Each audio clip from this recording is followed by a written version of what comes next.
You're listening to the Talking Headways Podcast Network. This is Talking Headways, a weekly podcast about sustainable transportation and urban design. I'm Jeff Wood. This week we're joined by Kelcie Ralph, Nick Klein, and Calvin Thigpen to talk about their recent paper, Political Partisanship and Transportation Reform, written with Anne Brown in the Journal of the American Planning Association. Stay with us. Today's podcast is brought to you by our super generous Patreon supporters. Thanks so much for supporting the show. We really appreciate it. To join this merry band of infrastructure nerds and zoning wizards, go to patreon.com/theoverheadwire. $2 a month gets you stickers and a handwritten note. $10 a month gets you one of our bus-only scarves. The fall is almost here, so get one to warm your transit-loving heart today. Go to patreon.com/theoverheadwire. Today's podcast is also brought to you by the projects of The Overhead Wire, including our 15-year-old Daily Cities newsletter, Read Around the World. We pull the best news about cities from around the web and share them with readers each morning. It's the best newsletter in the business, so try us out for free by going to theoverheadwire.com. You'll also find links to buy the scarf as well as our audiobook version of Raymond Unwin's 1909 classic Town Planning in Practice. Go to theoverheadwire.com to find out more. Well, Kelcie Ralph, Calvin Thigpen, Nick Klein, welcome to the Talking Headways podcast. Thanks for having us. Well, before we get started, can you all tell us a little bit about yourself? I'm going to go with Kelcie, then Calvin, then Nick. Sure. I am an associate professor at Rutgers, where I study travel behavior and transportation politics. And I'm Calvin Thigpen. I'm the director of policy research at Lime, where I conduct our internal research, trying to better understand who our riders are, why they use Lime, and what that means for cities. And then also collaborating, I head up our external collaborations with folks like Nick and Kelcie and Anne, who unfortunately is not with us today, and many others to, again, try to understand scooter rider behavior and what that means for scooter regulations. And I'm Nick Klein. I'm an assistant professor at Cornell in the Department of City and Regional Planning. And I do a lot of research on the role of transportation in people's lives over many years, but increasingly doing research on sort of public perceptions, and especially around topics like this, or about parking, scooter parking, and the like. Cool. Well, so I also want to know what got you all into transportation. This is a question I ask most of my guests, and I think it's illuminating to see how people kind of, whether it was when you're a little kid or whether it was when you're older and you figured, something, light bulb went off. What got you into this? I'll go first. I'm from Anchorage, Alaska, and I was watching climate change happen in my own backyard. And at the same time, the fastest growing city in the country was Wasilla, home of Sarah Palin.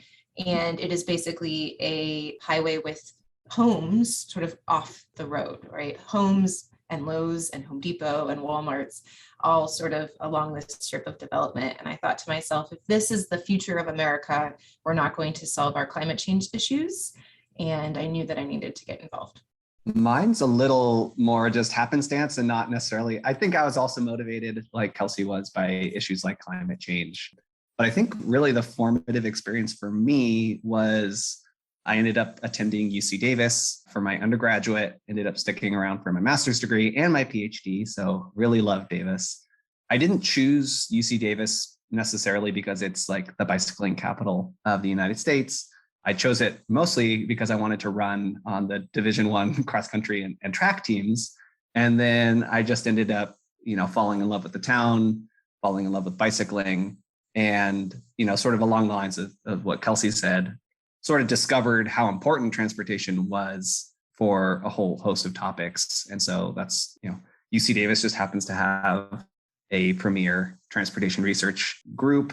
And so it just sort of everything fell into place there. So that's where I got my start. I'm so glad we're doing this because I didn't know that. That's delightful. And also, how important is it, the biking as sort of radicalization? Because I also grew up biking, and then now that's what I do. I didn't realize that could have been Also, Calvin, this gives me a whole new lens to your other research on sort of the experience of being in places like Davis where there's a high biking culture. I get it now. It all makes sense now. We'll have to share PRs. I ran at Texas. Oh boy. We've got a shared What'd you run? The cross country? 5K? Okay, cross country. Gotcha. Yeah, well, I ran the mile in track and then the 5 and 10 as well as cross country. Yeah, I started with the steeplechase, and then I was too injury prone, and so I switched to the 5 and the 10. I ran the steeple once, and my coach said, "You're not going to do that ever again." It's so much fun, but it's brutal. Nick. Yeah, so I did my undergrad actually at Cornell, where I am now, but I was in engineering school and was studying operations research. And I was learning all these technical skills and modeling tools and techniques. And I was sort of looking for an application that had some sort of social purpose to these skills, not just sort of financial modeling or, consulting, other types of consulting, and so forth, or logistics. And so I sort of stumbled into taking transportation classes at undergrad at the engineering school. And I had some really inspirational professors there who were in the engineering school, but had a very social bent to look at transportation. And after undergrad, I worked in consulting for a year, then stumbled into travel demand modeling. I don't know why they hired me, but I ended up doing that for 5 years and still very, focused on these technical aspects, and increasingly became interested in sort of the social and political side of transportation, right? So we can model all sorts of things, but, if the governor says we're going to build this, the model will conform and bend to the shape of political will. And so I went back to grad school to sort of learn more about some of the technical side, but also the sort of social and political side of transportation. So many diverse ways to get to where you are today. That's good. Well, I wanted to chat with you all about your article in the Journal of the American Planning Association with co-author Anne Brown.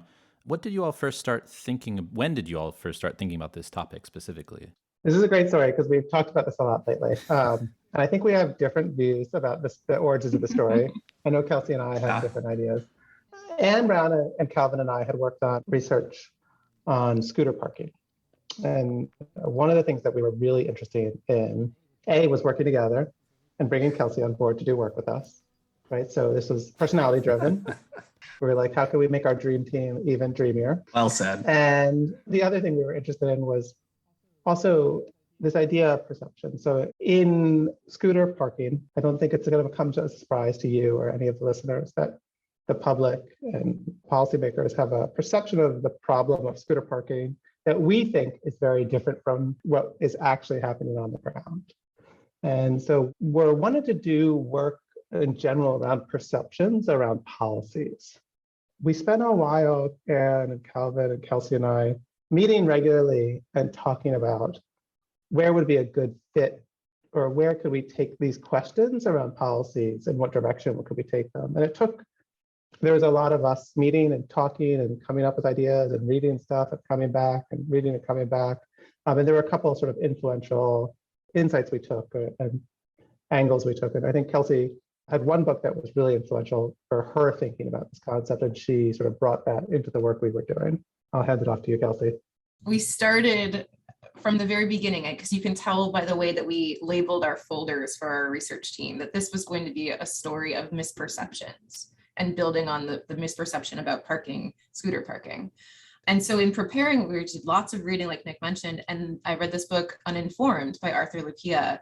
And basically his premise is, we tend to think that people who disagree with us do so because they're ignorant. And instead, he suggests that we really need to focus on their foundational values. In what ways do they disagree with us about sort of meaning, not about facts? And so we really were intentional about pulling that into our survey design. But then at the same time, COVID was happening, and we could see so clearly a different set of facts being the sort of ground rules for what was happening in discussions about COVID. So we knew we needed factual information in our survey as well. And that really, I think, shaped where we went, basically.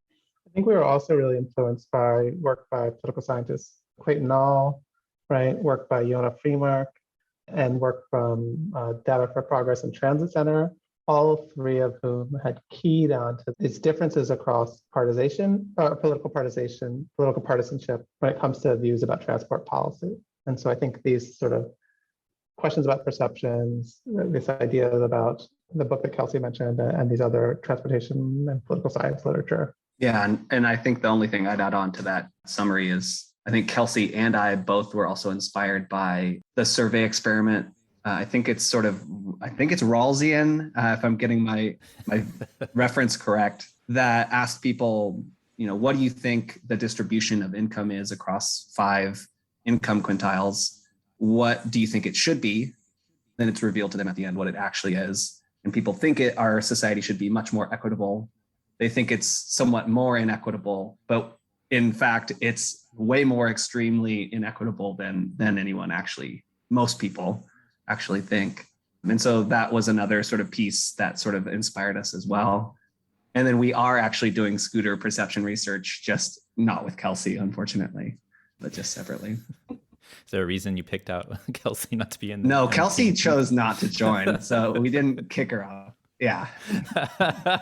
Kelcie has serious FOMO, but she is so glad that they're doing this other work. Kelcie's disciplined is yeah. And Kelcie does not talk about herself in the third person very often. Just on podcasts. Yeah. I also say, Jeff, that this is part of a bigger project that we have we have one published, this first article, and we have a couple more in the hopper that look at related topics, right? So one of them zeroes in on whether we can change the public's attitudes around particular issues, around congestion policy and around gas taxes. Another one looks at the views along similar questions that we asked in this survey in this paper. We looked at planning students and engineering students, and we look at the gap in their views.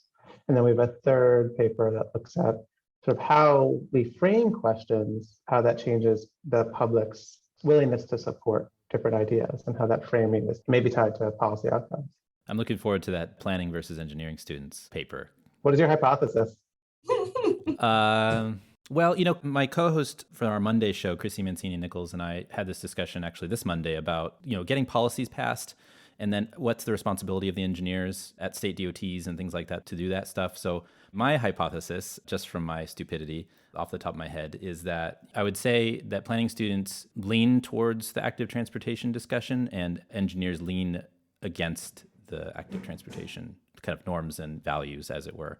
There's a lot of, I'm finagling my words a little bit, but that's kind of which way I'd lean. But maybe you know the answer already, but maybe you haven't even gotten that far, but that's where I would probably land. And I'm sure it's yet to be seen.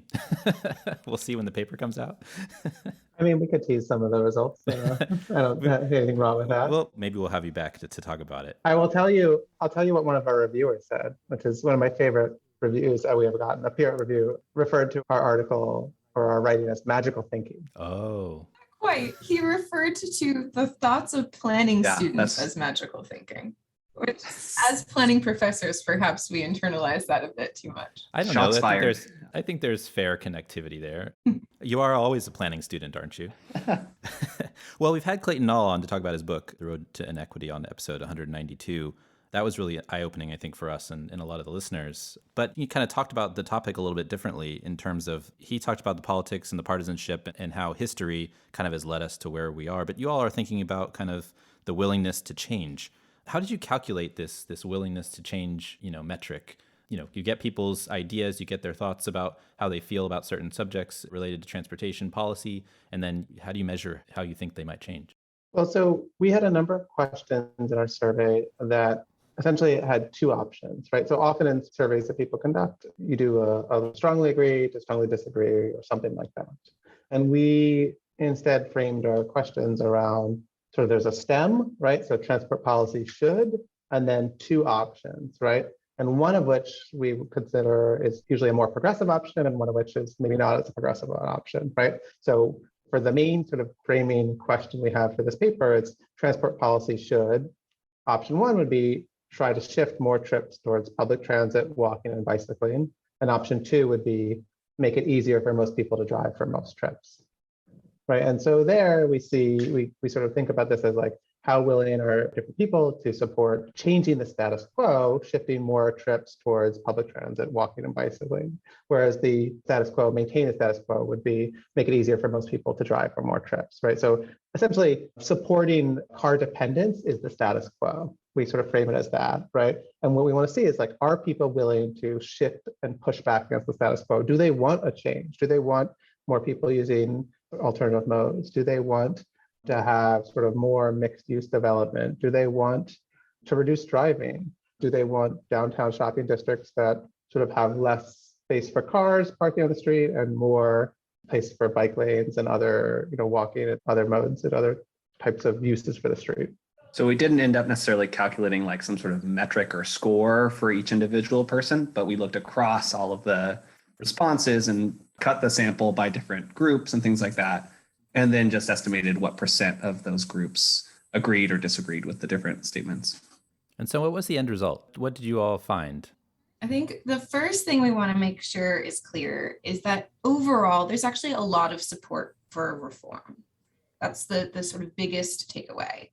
But then beyond that, there is considerable polarization and differences by party ID. But then I think what makes the heart and soul of this paper is what is underlying that. And to answer that question, we explored 4 different areas, and we can talk about them each in turn. The first one was self-interest. And this is based on Clayton Nall's work, where he used an indirect indication of self-interest based on sort of the residential location of individuals. By conducting our own survey, we were able to ask specifically about people's travel patterns and the travel patterns of their neighbors. And what is kind of amazing is that, as you'd expect, if you're a person who walks and bikes, or if you don't own a car, you are much more excited about transportation reform. But we found that it had very little to do with explaining underlying partisanship, because liberals and conservatives actually travel almost exactly alike. Basically, everyone in the United States is driving, and so it's just self-interest is really not what's underlying this shift in partisanship over time. So then the next thing we looked at was factual knowledge. And like I mentioned at the outset, we were doing this research at the time of COVID. And so we knew that people were operating from alternative sets of facts. And it is true that conservatives and liberals have different understanding of the factual knowledge about transportation. However, those facts, for the most part, were not really that closely related with our policy preferences.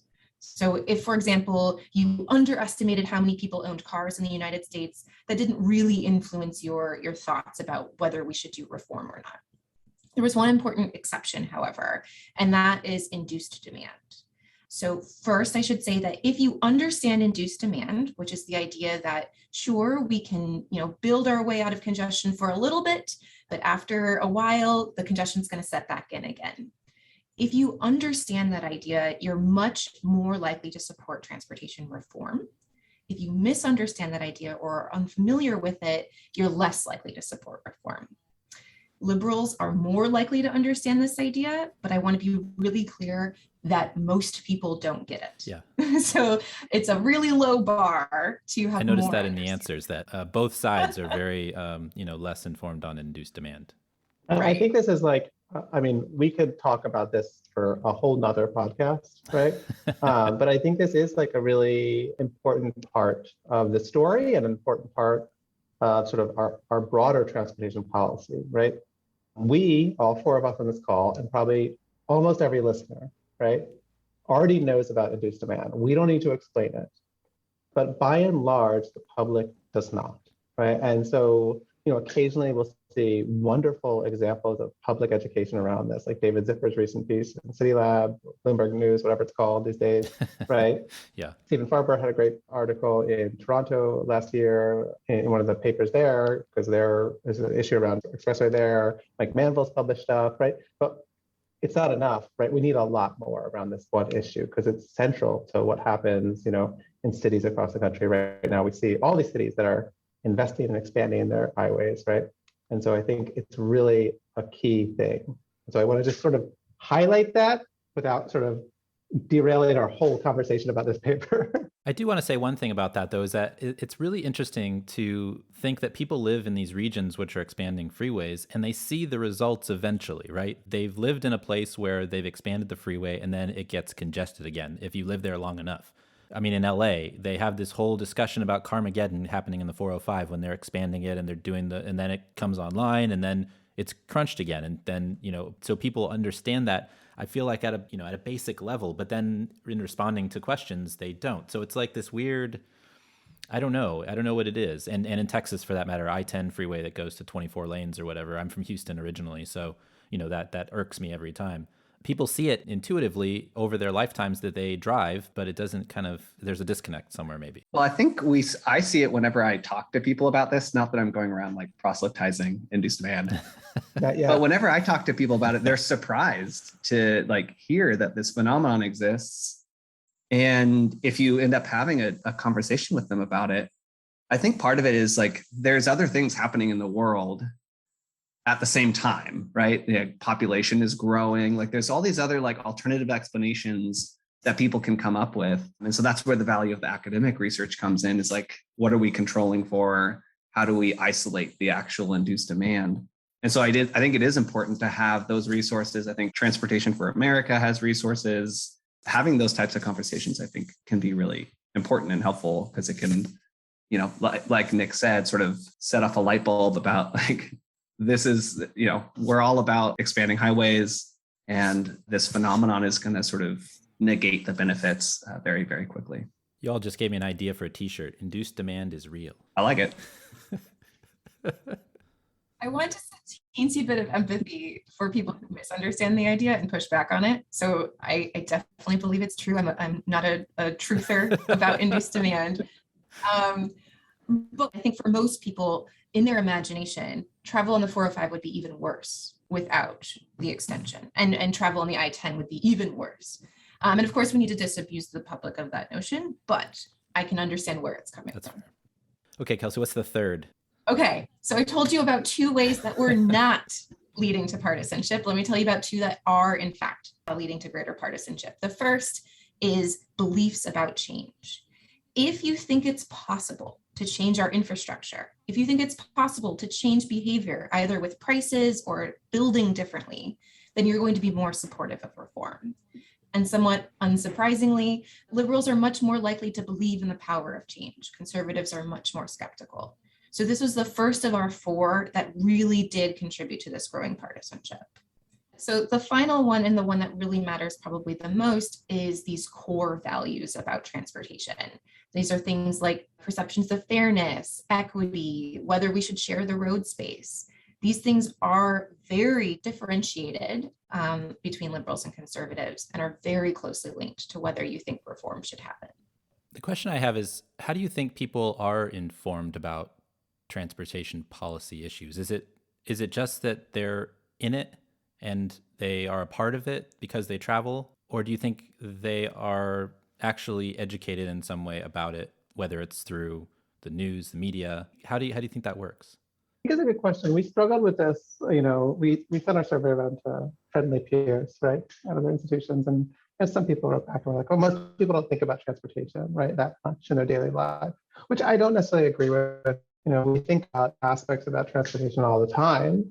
So maybe we don't think about a lot of these policy questions, but I think that some of our questions about they're about visions for the future, right? Our visions of what type of transportation system we want. When we get to these sort of questions about what should the goal of policy be? Should we focus on shifting more trips to transit, walking, and biking, or making it easier for people to drive most? I mean, I guess I push back and say that I think a lot of people do have strong opinions about that. And I do think some of it, I mean, not to fixate too much on the research I've done that Nick was alluding to. I mean, some of it does come from your personal experience. If you're at a Davis or a Portland, or, you bike wherever you are, you're going to come away with different attitudes, different skills, different perceptions than someone who hasn't hopped on a bike since they were a kid. And so I think one tricky part of what our research is looking at is it goes both ways, right? Like, if you believe that we should be focusing most of our transportation money, most of our new regulations on encouraging active transportation, then of course you're going to implicitly hope that that will be effective and change will occur, right? And so it kind of goes both ways. And so I do think having experiences absolutely changes people's attitudes and values and perceptions. So it's a tricky, like, bi-directional relationship. It's really hard to sort of unpack. I think at the same time, though, these are specific manifestations of like the deep stories we have about the world. So if you think that the history of automobility is about the government and businesses encouraging it, or if you think that it's about individuals just pursuing self-interest, like that comes from a deeper story about everything, right? Same with the fairness of using the gas tax to pay for other modes, or even the environmental harms, right?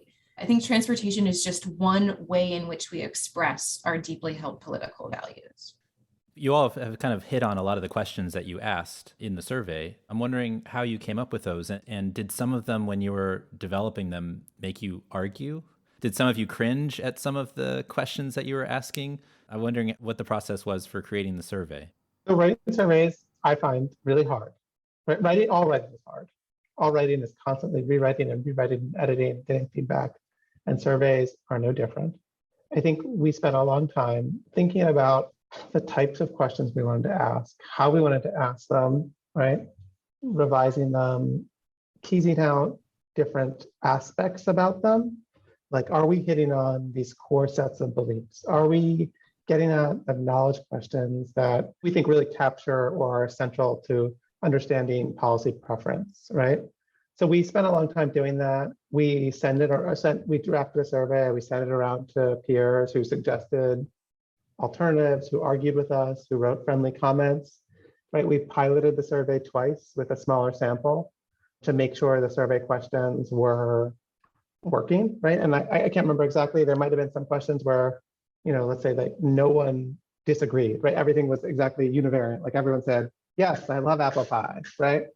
And so like those questions, we don't need to keep them. So there was a lot of revision around this. I mean, I would say that no survey is perfect, right?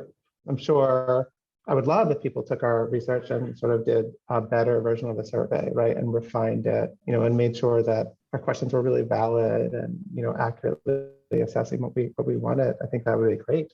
Does that sort of get at the kinds of things you're looking for, Jeff? Yeah, I mean, I'm looking at the question, a central goal of transportation planning should be to reduce driving or make driving more convenient. And like I said, like how much revision went into this individual question that seems so boiling down simplistic to our, really complicated system of thinking. Well, and we really wanted questions that were not obviously skewed one way or other. We wanted to sort of make trade-offs, right? To make it so that we could imagine people would choose one or the other, right? So like this question, the central goal of transportation, what should the central goal of transportation be, right? What do we think the public wants? Do we think they want to reduce driving? Or do we think they want to make driving convenient and eliminate traffic congestion? A lot of our policy for the past 100 years has focused on eliminating traffic congestion, right? I don't know that the public wants that. In fact, we know that they don't, because we asked. Yeah, we spent a lot of time refining these questions. Kelcie, I think you even early on, like on Twitter, posted like, what do you think most people misunderstand? Oh, yeah. And all of the transportation Twitterverse like descended on Kelcie's question and had lots of great suggestions. And frankly, like some of the choices we made, like for example, picking just two options instead of doing that Likert type scale was controversial. I think we got lots of comments saying you should really consider going with Likert, and we ended up going with what we did. So yeah, it was challenging. It took a long time. I know one of our spouses continues to comment that this project is still going on. You're not done yet. So I think that's an attestation to how long this has taken. But just as an indication of how hard it is, I think one of the questions that we're still not super happy with was the number of minutes you spend in congestion. And the reason we wanted to ask it is we wanted to tap into this idea of your frustration in your current travel patterns. And that if perhaps you were incredibly frustrated, you might want to change, even if you were a driver, even if you're someone who owns multiple cars. And it kind of worked, but it didn't quite tap into what we were getting at. And we talked for weeks and weeks about better ways to tap into that. And I think ultimately we decided that this was the cleanest way.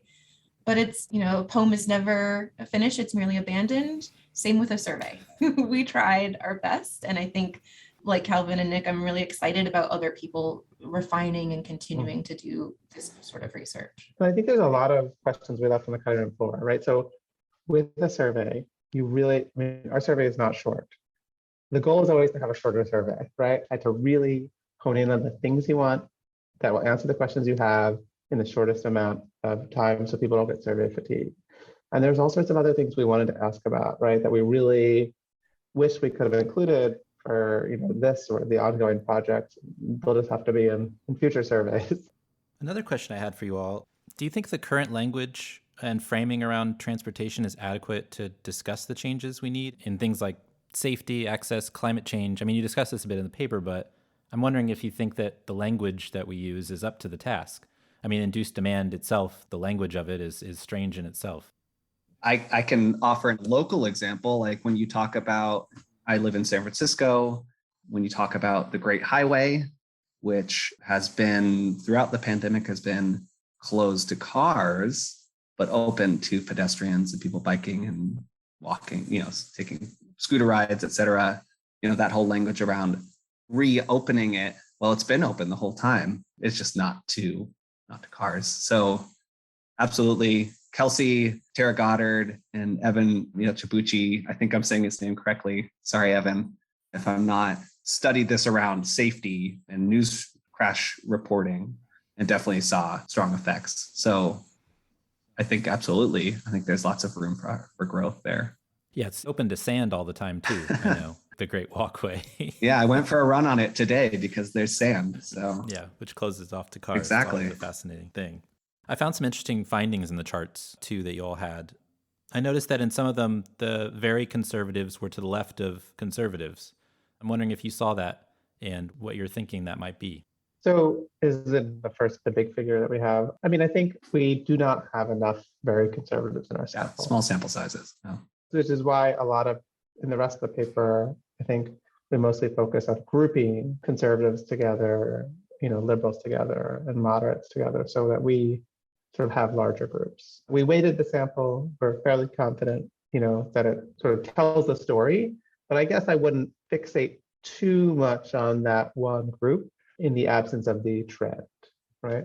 At the same time, though, I would point to our models where so statistics jargon for a moment, we're going to try to account for all of the things, those pathways that I mentioned before. We're going to account for self-interest and beliefs about change and underlying values and knowledge. And when we do that, we sort of get rid of the effect of partisanship. It's gone. That is explaining all of partisanship, except for very, very conservative respondents.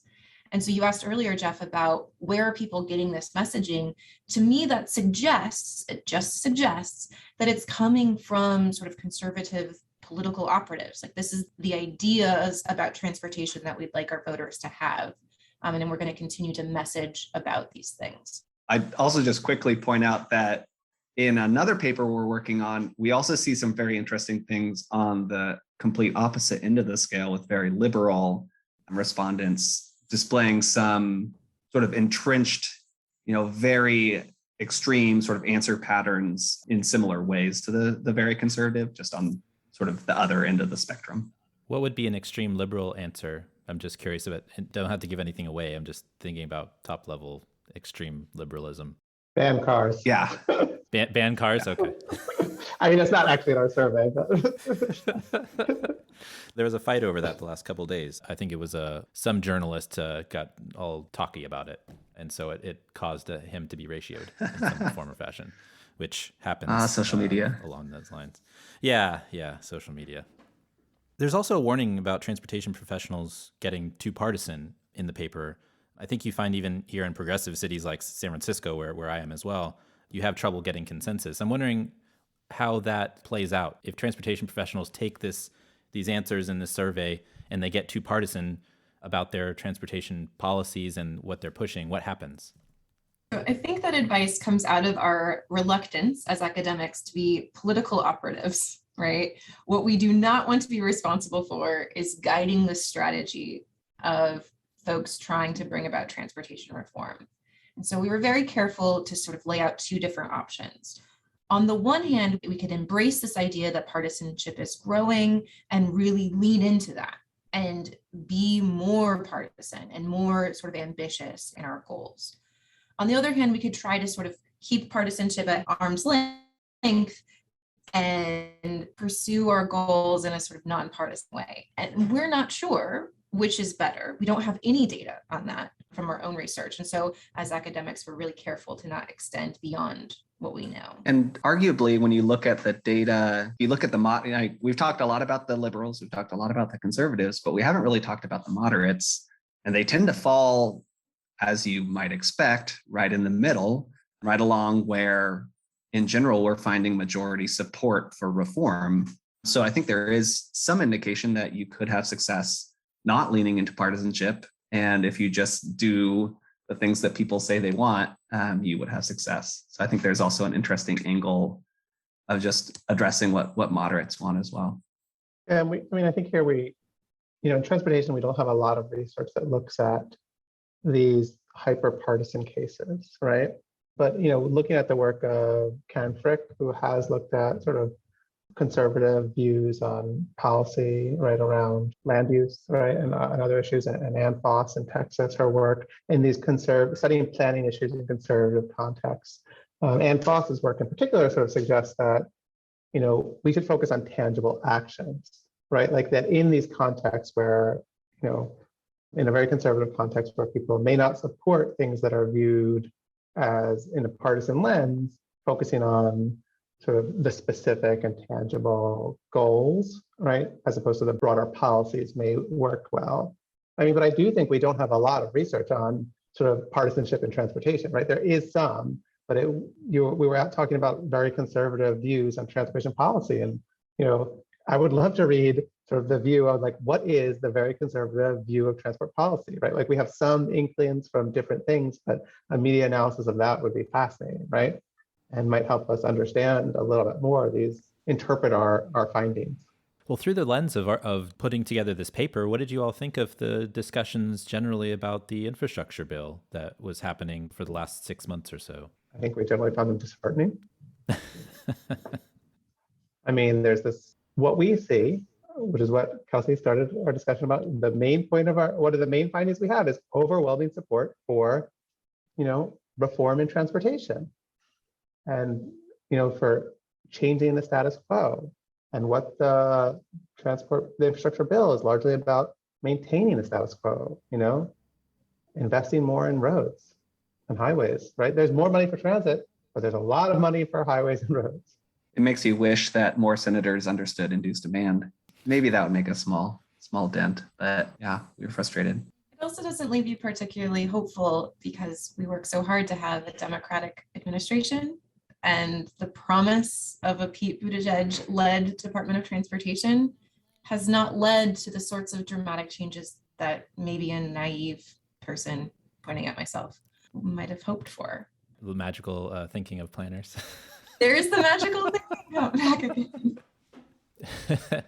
Well, it also goes back to that question of how you learn about transportation or how much it's in your life. And aside from Peter DeFazio and Earl Blumenauer and some others, it feels like infrastructure as a topic is secondary to many politicos, from the Senate to the House all the way down. It's not their main, study. And so it feels like how they get information is through that partisan political lens of values and thinking about all the stuff you all talked about in the paper, for that matter. But it doesn't ever get fixed because there's not going to be enough on one side or another learning the lessons of transportation to make that change. You can have somebody like Peter DeFazio write a really good bill, but then you have somebody like the senator from Delaware throwing it out, 9 other senators to do a bipartisan bill. So there's this weird rural interest of the Electoral College / U.S. system that kind of gets in the way of urban political change as it pertains to transportation. In a way, so this is one of the things that we talked about a ton as a team at the end is what do we make of this? And I've already said that we're scared of being political operatives, but we do notice that if liberal cities have strong sort of consensus around transportation reform, but they're in a state or surrounded by a region that is more right-leaning and less interested in transportation reform, our current administrative situation is such that they're going to be stymied. They're not going to be able to pursue the reform that they'd like. And so I think transportation reform advocates have to do some serious thinking about what should we do to change the way we make decisions so that we can achieve the things we want to achieve. It's quite possible that we can keep letting rural areas build roads, but if we don't have the agency to make the decisions within our own cities, then I don't know. It kind of goes to this issue of, the multiple levels of government too. I mean, thinking about how, and I'm thinking about this for looking at all the innovations that are happening in say, Paris and France and Germany and things like that. I mean, you have this discussion of people in Berlin petitioning for a car-free center. And I think that only happens because you have, maybe 2, 3 levels of government instead of 4 or 5 levels of government. It gets more complicated. It's more of a maze as you get into the system where you have to answer to more people. It might also be interesting to look at somewhere like, Indianapolis, who has fought really hard against people not allowing them to build light rail, and so they're ending up building BRT. They got a sales tax passed, versus in Asheville, which obviously that plan went down in flames. And they both have conservative state governments, and the way that they achieved goals, or didn't achieve goals is a different outcome. Might be a way to look at that going forward. So there's answers, I think, out there, but more research always needs to be done, right? I was going to say, when we were writing this, we struggled among ourselves with, I think we disagree about how much we think transport policy should be devolved, how much devolution there should be of transport policy, and what the outcomes of that would be, right? If more policy was pushed down to the local level, right, what would that look like? I think there would be some clear winners, right, in terms of supporting policy that we think is very progressive. But I think we also worry about what that would look like for other places. And I think we sort of struggle with that question about how much do we want to talk about that in the paper? How much do we just talk about that on podcasts, or just argue about it over a beer, right? Or a cup of tea, and sort of talk through these issues. And I think those examples are really good. And I think we want to see more examples like that, so people can see what transformation looks like, right?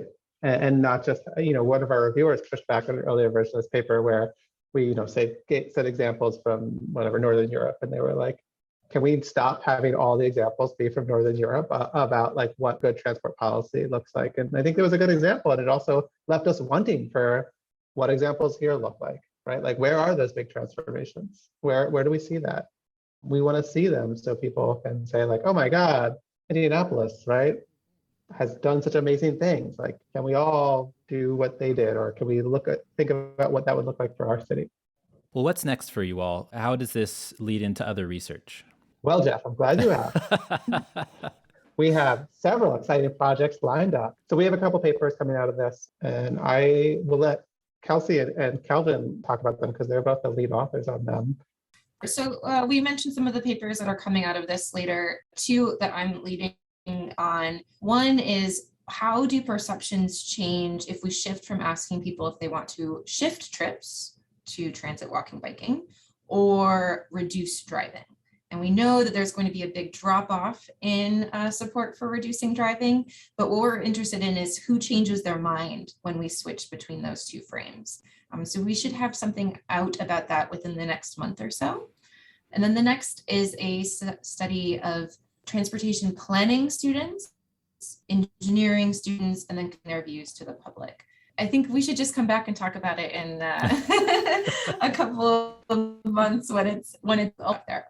And then the 3rd or 4th, depending on how you're counting, paper that we have in the hopper is, we conducted a survey experiment within this same survey. We're interested in seeing whether presenting the respondents with information about fundamental facts about transportation, so induced demand and the gas tax, the fact that the gas tax doesn't cover the costs of roadway expansion and maintenance.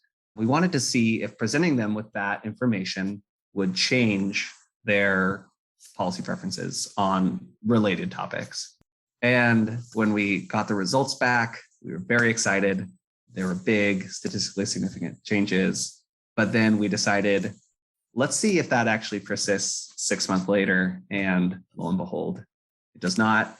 And so there's, again, happy to dig into it more, and especially once the paper comes out. But there's some really interesting implications for sort of, I guess I would put this as sort of politically biased or motivated knowledge retention. I would say it's similar to cognitive dissonance in the sense of, I'm going to keep the information that supports my pre-existing beliefs, political beliefs or transportation beliefs, and I might sort of just jettison anything that doesn't support that. So I think there's some interesting potential implications there. Yeah, that's still in progress. Well, Kelcie, Calvin, and Nick, thank you for joining us. We really appreciate your time. Absolutely. It was a Thanks pleasure. so much, Jeff. This has been really fun.